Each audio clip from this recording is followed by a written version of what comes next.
Long ago, before the Great Drought, the Kingdom of Ireti was a land of overflowing rivers and golden harvests.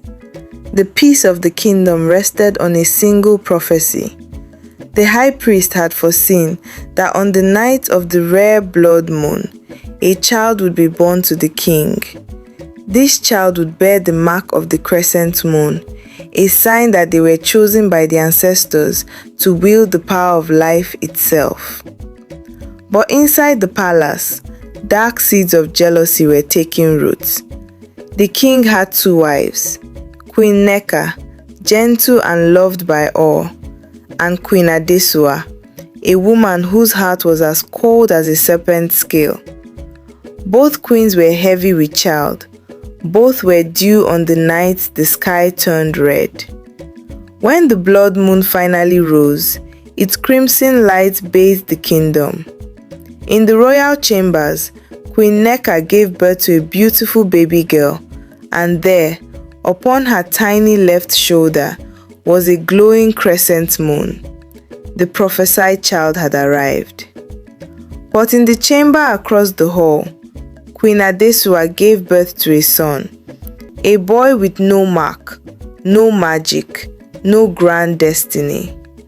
Consumed by a bitter, blinding envy, Adesua could not bear the thought of Nneka's daughter sitting on the throne.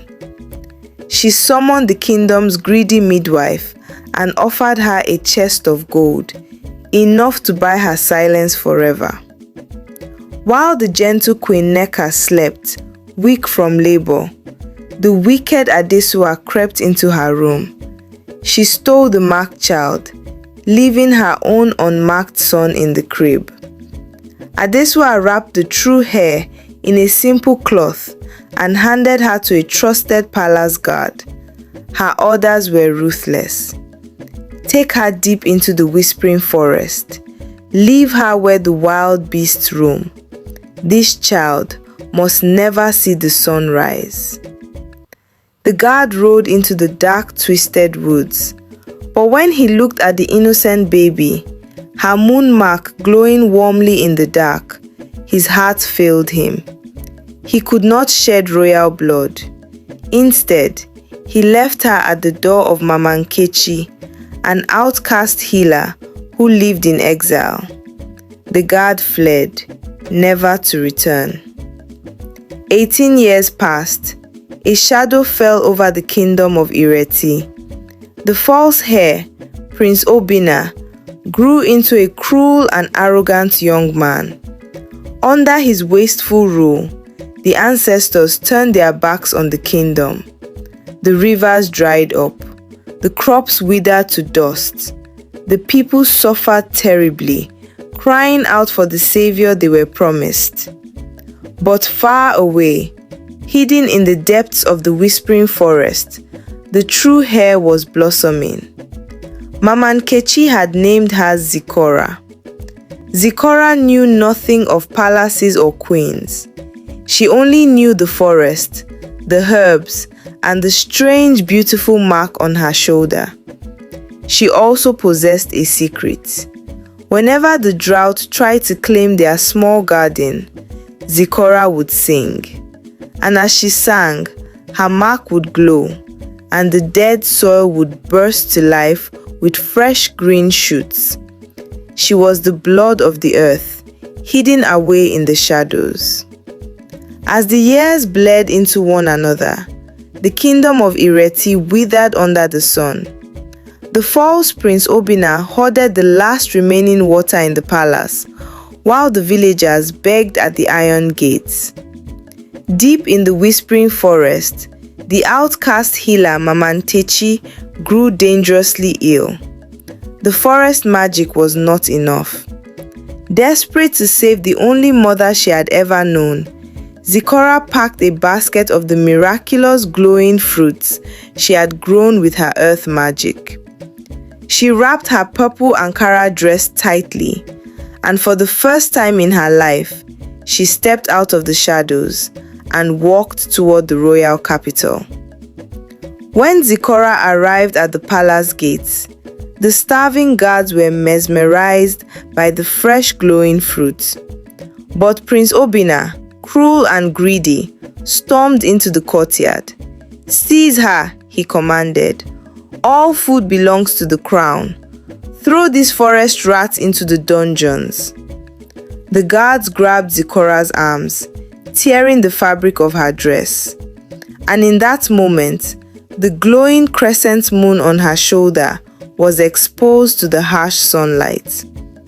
Watching from the high balcony, Queen Adesuwa gasped. The blood drained from her wicked face.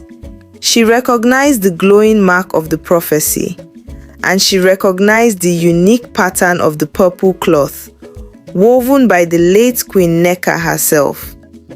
The child she had ordered dead was standing in her courtyard. "Witch!" Queen Adesuwa screamed, rushing down the palace steps. "Kill her! She brings a curse upon us." But before the guards' spears could strike, a voice echoed through the courtyard. "Stop!" It was Mama Nkechi, leaning heavily on her walking stick, stepping through the parted crowd. In her trembling hands, she held the ancient royal blanket Zikora had been wrapped in 18 years ago. An old beggar woman in the crowd fell to her knees, weeping. It was the greedy midwife, broken by years of guilt. "The ancestors have come for my soul," she cried out. "It is true. On the night of the blood moon, Queen Adesuwa paid me in gold. We swapped the babies. The prince is a fake. This girl is the true blood of Ireti." A heavy silence fell over the kingdom.